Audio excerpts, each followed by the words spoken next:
హిందూ బంధువులందరికీ కూడా కృతజ్ఞతాభివందనాలు, నా శుభాభినందనలు.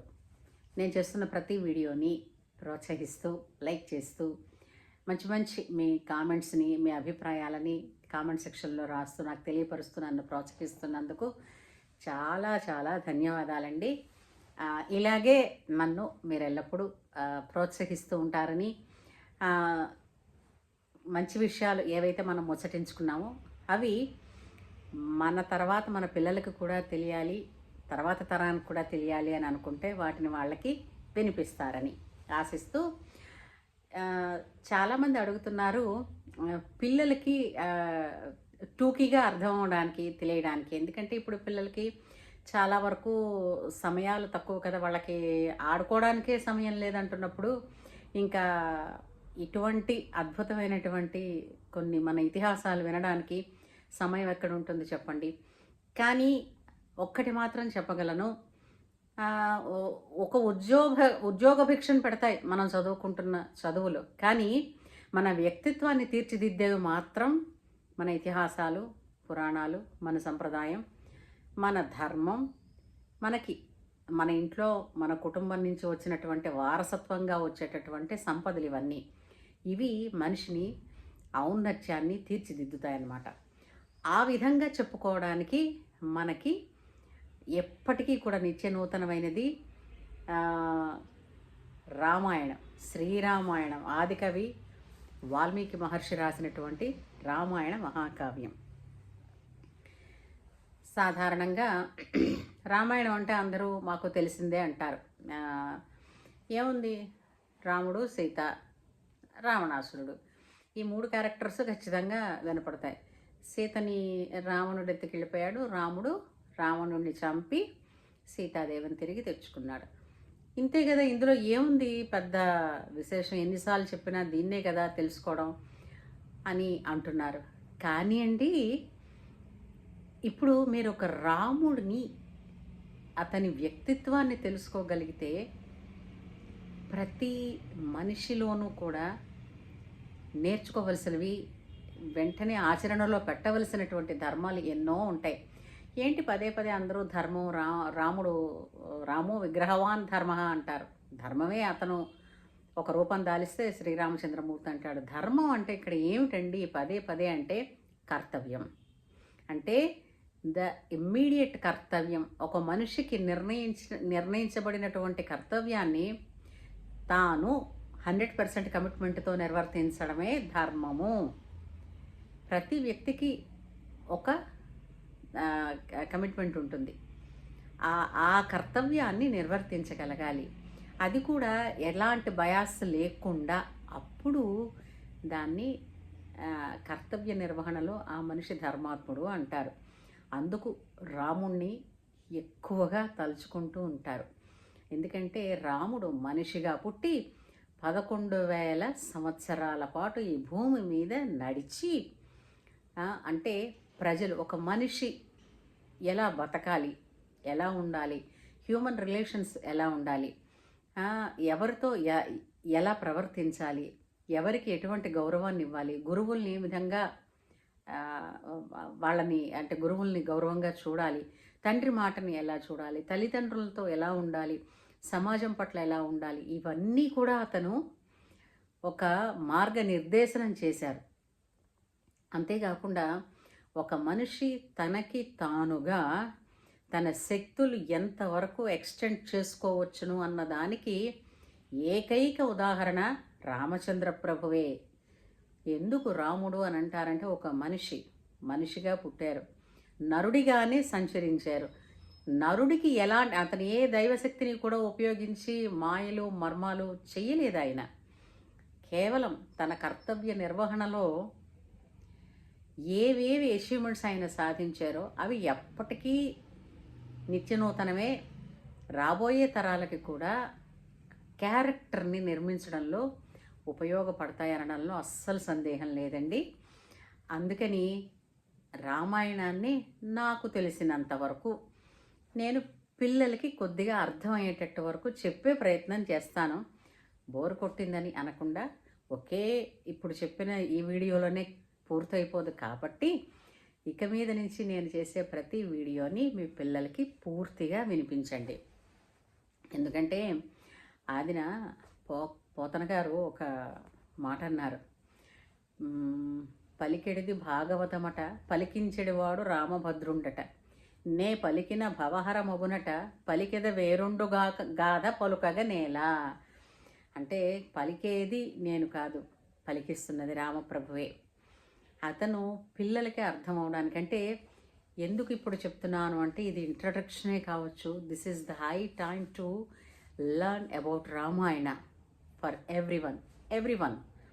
ఎందుకంటే నేటి సమాజంలో ఎలాంటి విపరీతాలు జరుగుతున్నాయన్నది ప్రతి ఒక్కరికి తెలిసిందే. పసిపిల్లల దగ్గర నుంచి పెద్దవాళ్ళ దగ్గర నుంచి ముసలి అయిన వాళ్ళకు, అంటే ఓల్డ్ ఏజ్ పీపుల్ వరకు కూడా ప్రతి ఒక్కళ్ళు ఏదో ఒక విధంగా మోసపోతూనే ఉన్నారు. ఇంకో విధంగా తెలుసో తెలియకో తమని తాము మోసం చేసుకుంటూ ఉన్నారు. ఎందువల్ల అంటే బేస్ పోయిందండి. ఎక్కడ పోయింది అని అంటే, ఈ ఓల్డ్ ఏజ్ హోములు పుట్టిన తర్వాత వైఫ్ అండ్ హస్బెండ్ ఇద్దరూ ఉద్యోగాలు చేస్తున్నారు, ఆర్థిక స్వతంత్రం ఉండాలి అన్న పోకడలలో మంచి ఒక్కటే జరగలేదు. ఆర్థిక స్వాతంత్రం పెరగడం వలన కుటుంబానికి లాభమే జరిగింది. కానీ దానితో పాటుగా ఎంతో ఇబ్బందులకు కూడా గురయ్యి ఇంట్లో పెద్దవాళ్ళని చూసుకోలేని పరిస్థితి వచ్చి, వీళ్ళ కోసం ఓల్డేజ్ హోములు వచ్చి, దాని వలన నానమ్మలు, తాతలు, అమ్మమ్మలు వీళ్ళందరూ పిల్లలతో, అంటే నెక్స్ట్ జనరేషన్తో, మనవలతో వాళ్ళకు ఉండే అటాచ్మెంట్ తగ్గిపోయి, దాని వలన ధర్మం గురించో, అంటే పెద్దలు కూర్చుంటే వాళ్ళు ఏం చెప్తారు, తల్లి తండ్రి ఎంతసేపు మీరు చదువుకోండి, హోంవర్క్ చేసుకోండి, స్కూల్కి వెళ్ళండి అని చెప్తారు.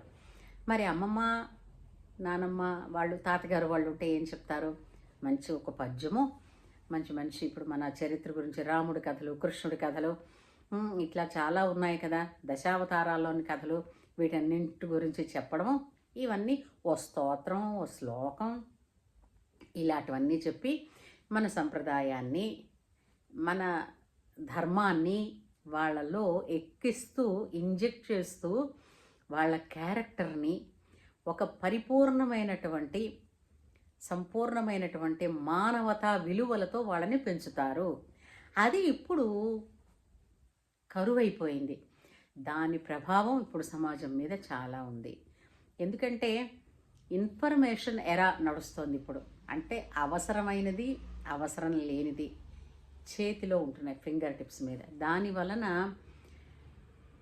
ఏది చూస్ చేసుకోవాలి, ఏది చూస్ చేసుకోకూడదు, ఏది మనకు అవసరం లేదు అన్నది లేకుండా అన్లిమిటెడ్ ఫ్లోగా నాలెడ్జ్ వెళ్ళిపోతూ ఉండడం కూడా ఇబ్బంది అయ్యి, చిన్నపిల్లలకి కూడా కొన్ని తెలియరాని విషయాలు తెలిసి తెలియని పోకడలతో జీవితాలు పాడు చేసుకుంటున్నారు ఎన్నో. ప్రతిరోజు మీరు పేపర్ తెరిస్తే, లేదంటే టీవీ ఛానల్స్ తెరిస్తే, ఇదిగో స్కూల్కి వెళ్ళే పిల్ల, 9 ఏళ్ల పిల్ల, 9వ క్లాస్ చదువుతున్న పిల్ల ప్రసవం అయింది స్కూల్ బాత్రూంలో అని.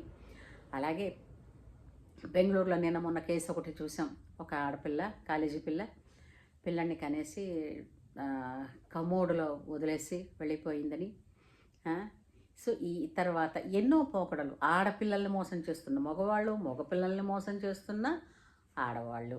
ఇంతే కాకుండా సైబర్ నేరాలు, ఒకటి కాదు అన్ని తరాలు. అంటే ఇప్పుడు బోర్డర్స్లో సైనికులందరూ కూడా దేశాన్ని కాపాడుతున్నామని అనుకుంటున్నారు, కానీ దేశం లోపల వాళ్ళు కొట్టుకు చచ్చిపోయి వాళ్ళ జీవితాలను వాళ్ళే నరకప్రాయం చేసుకుంటున్నటువంటి సమయంలో ఇది సరైన సమయం కాదా?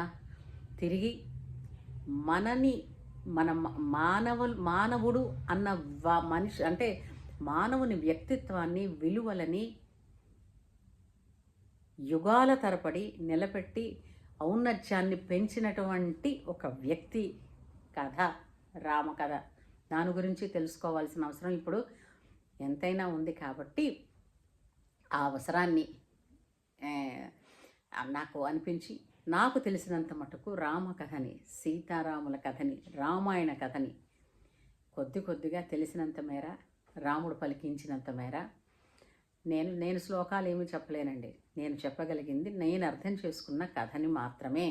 అది కూడా వాల్మీకి మహర్షి ఏది రాశాడో అదే మూలం సుమ. చాలామంది చాలా వాళ్ళ భావాలను ఉద్దేశించి అవన్నీ తప్పని నేను అన్ను, కానీ ఇతిహాసము అంటే ఇది ఇలాగే జరిగింది అని అర్థం ఇతిహాసానికి. అలా ఇది ఇలాగే జరిగింది అని ప్రామాణికం వాల్మీకి రామాయణమే. ఆ కథ గురించి మనం మాట్లాడుకుందాం. సో మీరందరూ ఈ కథని వినిపించి మీరు ఆనందించి, మీ ఆనందమే నాకు మరింత ప్రోత్సాహాన్ని ఇస్తుందని కోరుకుంటూ, ఇంతవరకు సబ్స్క్రైబ్ చేయని వాళ్ళు వెంటనే సబ్స్క్రైబ్ చేయగలరని ప్రార్థిస్తూ, సరే మనం కథని ఏదైనా అనగనగనగానే మొదలు పెట్టాలి కదా, అలా అయితేనే కిక్ ఉంటుంది. అనగనగనగనగనగనగా కోసల రాజ్యం అని ఉండేది. ఈ కోసల రాజ్యం గురించి చెప్పేటప్పుడు ఇది ఏ యుగానికి సంబంధించింది అని అంటే త్రేతాయుగము.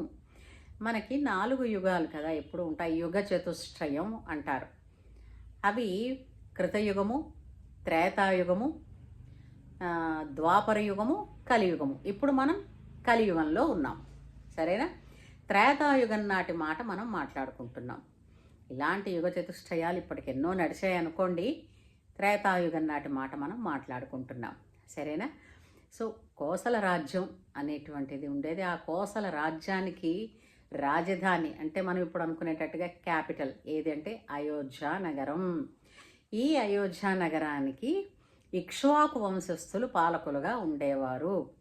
అటువంటి ఇక్ష్వాకుల వంశంలో పుట్టినటువంటి దశరథ మహారాజు అయోధ్య నగరానికి చక్రవర్తి. అతనికి 3 భార్యలు, కౌసల్య, సుమిత్ర, కైకేయి. ఇది ఇంట్రడక్షన్తో ఇప్పుడు జరిగింది కాబట్టి నెక్స్ట్ భాగంలో అసలు ఏంటి, దశరథుడికి ఎందుకు సంతానం కలగలేదు, అతను ఎందుకు పుత్రకామేష్టి చేశారు, రాముడు ఎలా పుట్టాడు, ఇవన్నీ నెక్స్ట్ వీడియోలో తెలుసుకుందాం. సరేనా? మరి ఉంటానా?